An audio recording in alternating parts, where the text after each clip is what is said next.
ડીસાના ward number 10માં ભૂગર્ભ ગટર યોજનાનું કામ શરૂ. વર્ષોથી સમસ્યા ભોગવતા રહીશોએ રાહત અનુભવી. ડીસા નગરપાલિકાના વોર્ડ નંબર 10માં ભૂગર્ભ ગટરનું કામ શરૂ થતાં વર્ષોથી ગટર વ્યવસ્થાના અભાવે ચોમાસા દરમિયાન હેરાનગતિ ભોગવતા સ્થાનિક રહીશોએ રાહત અનુભવી.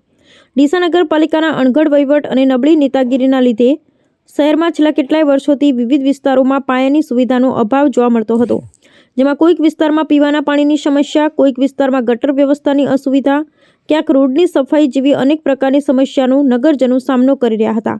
ત્યારે સમયના સથવારે સત્તા પરિવર્તન આવતા મહદ અંશે શહેરમાં પડતી અસુવિધાઓની સમસ્યાનો ઉકેલ આવ્યો છે. ત્યારે ડીસા શહેરમાં આવેલા વોર્ડ નંબર 10માં ભૂગર્ભ ગટરની સમસ્યા વર્ષો જૂની હતી અને આ ભૂગર્ભ ગટરનો પ્રશ્ન સ્થાનિક રહીશોને સોયની માફક ખૂંચી રહ્યો હતો.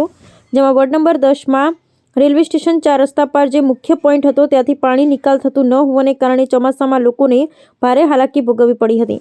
જેમાં સ્થાનિક રહીશોના ઘરોમાં ને સોસાયટીમાં ભૂગર્ભ ગટરના અભાવે ગંદુ પાણી ભરાઈ જવાથી લોકોમાં રોષ ભભૂકી ઉઠ્યો હતો. ત્યારે હવે વોર્ડ નંબર 10માં જનતાના હિતમાં ને આ વિસ્તારના સક્રિય સદસ્ય અમિત રાજકોર દ્વારા પોતાના વોર્ડમાં ઉદ્ભવતી સમસ્યાનો નિકાલ લાવવા મુખ્ય પોઈન્ટ અને ભૂગર્ભ ગટર યોજનાનું કામ યુદ્ધના ધોરણે શરૂ કરવામાં આવ્યું છે.